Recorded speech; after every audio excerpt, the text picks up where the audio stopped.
Hi, my name is Sydney, and today I bring you a long overdue vlog. So right now I am working on a new story. I've talked about it a little bit in my past videos.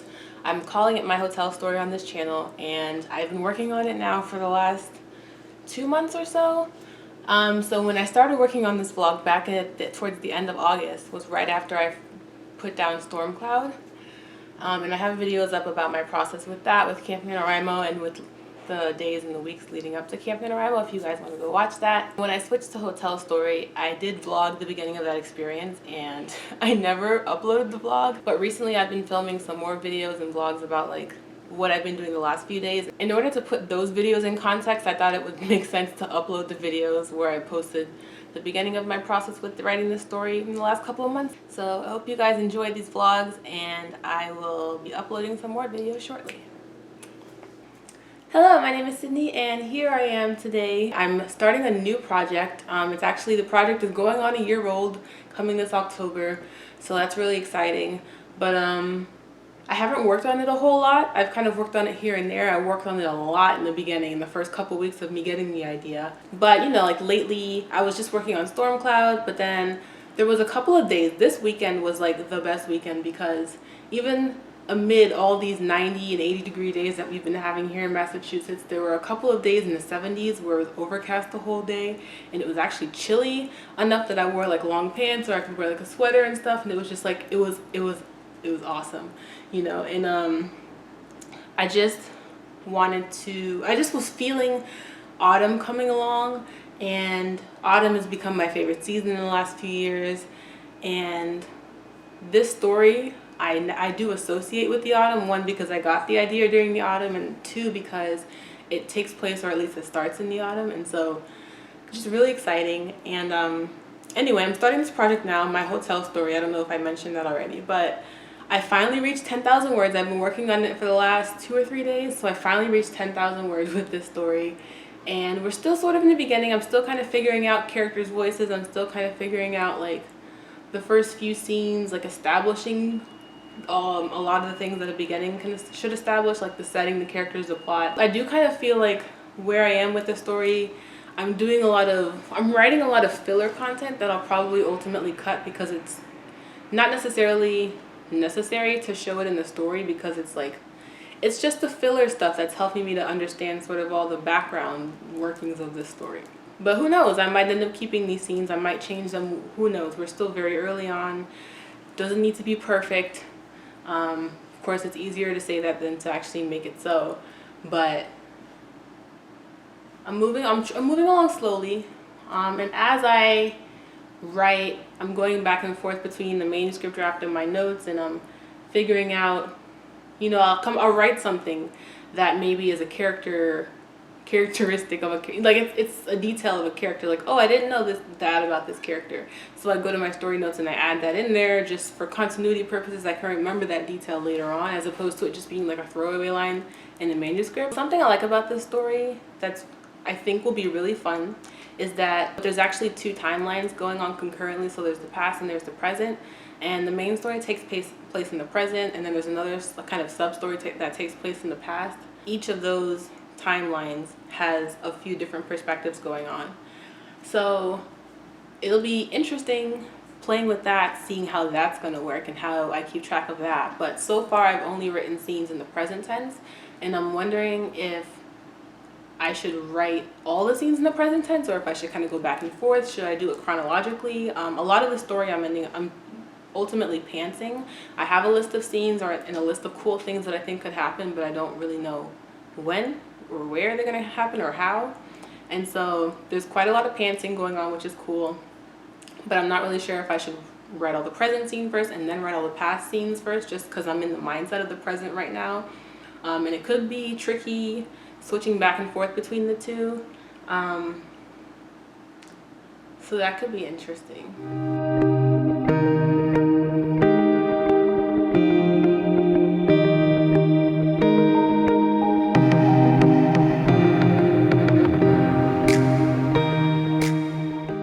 So it is Thursday, August 27th, and I am 13,116 words into my hotel story. It feels great. You know, I've been inching along a little bit over, you know, a little bit most days. I haven't yet broken 1,000 words on any one day with this story. Now, a couple of things that are different about this book is that one, I am discovery writing this book, and two, I am writing it in third person present tense. Now, what is third person present tense, you ask? Instead of saying something like, I don't know, she walked to the other side of the room, you would say she walks to the other side of the room. Like, you're writing it in person, you're writing it in the present, you know, everything is happening right now. And I think that what's interesting about writing in this tense is that it sort of lends this feeling that anything could happen. You know, it's not like the narrator is telling the story of something that happened in their past. You know, it's the narrator is telling the story right now, and maybe even the narrator doesn't know what's happening. Maybe the author doesn't even know what's happening because she's discovery writing. In addition to making it feel like anything could happen in the story, it also makes it feel like you could just do whatever you want, you know? And it's also kind of like you don't know who's going to survive this story and who's not, you know? Like, you never really know. Most other things that I've written in the last few years have been predominantly in third person past tense. So limited close perspective, like you're pretty much inside the character's head, if not like sitting right up on their shoulder. But it was always like, they did that, they said this, you know? As opposed to they say this or they do that. I got so used to writing in the past tense that I find myself, especially when I first started writing the story, I found myself slipping into past tense a lot. But right from the beginning of like me conceiving the story, I decided to write this in present tense. I'm not sure if there was any particular reason. Maybe it was just the fact that this whole story has felt like completely different from anything else I've ever written, like conceptually, genre-wise. Even the way I'm writing it, which I couldn't have known when I was planning it that I would write it differently, but so many aspects of the story felt different that maybe I was just like, whoa, heck, let's change the tense. And speaking of the tense, another thing that's different from this story is that it's told primarily from multiple perspectives, as opposed to being told primarily from one or two characters' perspectives. Like, it's mainly from different ones. So like, I have my main character, but even her perspective is not like it's more like we come back to her perspective more often, but anyone's perspective could be like could be a longer scene or a shorter scene. Like, you never really know how long each scene is going to be, how long each perspective is going to be. It's like the different characters whose heads I pop into, they each get their moment to shine, kind of, and they each get their moment to like lend their perspective to the events that's happening around them in the story, which is cool. It's like, at the beginning, it was really tricky getting to know these characters. Like, I didn't really know anyone's personality. I didn't really know their writing style, their voice. And so it was like, it was a struggle the first few thousand words because I was really struggling to figure out how to write things and like what to say. And, you know, like, you're really just trying to carve out what this story is. But like, something about coming back to it the last couple of weeks is just like, I immediately knew who these characters were. I immediately knew kind of like how they viewed the situations that they're in. I knew how they spoke and how they thought and how they acted, and I knew kind of what made each character different from other characters. And so that was nice. It was nice that I was able to come back to that. And I don't know if maybe I was kind of thinking about it in the back of my head, even though I hadn't written it for several months or what, but it's made coming back to the story a lot more enjoyable because now I don't have to focus so much on who these characters are. I can figure out like what the heck is going on in this story, like what's going to happen next. And it really is just like, I find myself, oh, my battery's going to die. I find myself writing these things. Is it even still? Yeah, it is still recording. I find myself writing these scenes and like I surprise myself with things that happen, with things that characters think and say and do, and I'm like, whoa, I didn't know that about that character. So I've had to start creating a page in my notes that's just, okay, here's something I learned while writing this chapter. Like, I just write it out, like, oh, apparently this happened in that character's past, or what did this character mean when they said that? And so those are things that as I write the story and as I go along, I'll have to like answer those questions. I'll have to like remember those details for continuity purposes.